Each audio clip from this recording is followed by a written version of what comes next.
e o escritório de vocês, Caleb, tem enxergado a maneira como esse cenário geopolítico traz consequências para nós aqui. Eu estava conversando com o Roberto Dumas antes de recebê-lo e a gente fechou a conversa justamente nesse teor.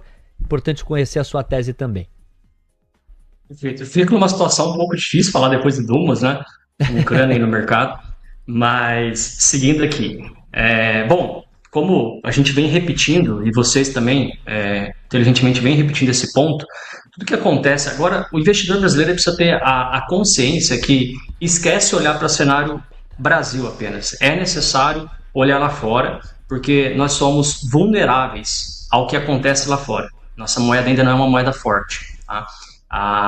Então, com tudo que acontece isso lá fora, Europa, Ásia, Oriente Médio, o mercado americano, a gente vê uma taxa de juros, né? Então vamos falar de juros nominal aqui, sem muita expectativa a menos de dois dígitos aí para frente. A curva de juros que já estava no último ata do Copom, né? Então a ata do Copom já falava, olha, já estava previsto um corte de juros, mas 70% ali falava de 0,5. Agora veio 0,25 e todo mundo ansioso aí para ver essa próxima ata. Então, a gente já viu uma curva fechando, mas ela vai demorar um pouco mais para fechar.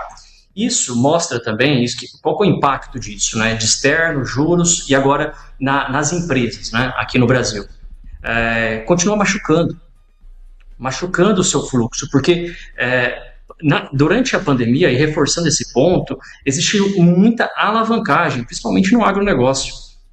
Muita alavancagem, juros baixos e indexadores. Eu falo aí de algumas peças de dentro dessas empresas que pegaram crédito barato, mas não se atentaram ao indexador dessa taxa. E agora nós temos aí índices explodindo para cima, e isso machuca o fluxo de caixa da empresa, fazendo com que o seu endividamento aumente muito. Então, onde a gente bateu o recorde de recuperação judicial em 2025. E pode isso aumentar em 26. A gente já viu aí uma gigante do mercado agro aí com dificuldades.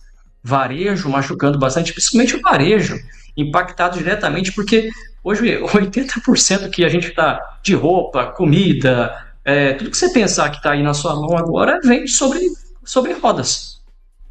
Precisa do petróleo, precisa do combustível, é derivado, tem o dólar que impacta diretamente nisso. Então, a gente vai ver muita empresa machucada ainda daqui para frente. E o nosso posicionamento é um posicionamento menos bancário. Quando eu falo bancário, é um posicionamento que faz projeção. Ver como é que está a situação hoje e o que está projetando ali para frente. O nosso posicionamento aqui ele vai ser um posicionamento mais securitário. O posicionamento securitário é um posicionamento de caixa. O que tem de liquidez? Qual que é a capacidade de honrar pagamento? Isso com garantia real. E acredito que esse posicionamento vai diminuir vai aumentar a régua, quando eu falo, né, para colocar exposição de capital, para estruturar alguma dívida, mas é necessário para trazer mais tranquilidade para o investidor. Porque ficar do mesmo papel, mais do mesmo, acabou. A gente viu também agora situações com bancários, crédito bancário. Então, precisa ter uma atenção, o nosso investidor precisa ter essa atenção, bons profissionais e um olhar de caixa, e especialmente um olhar de caixa.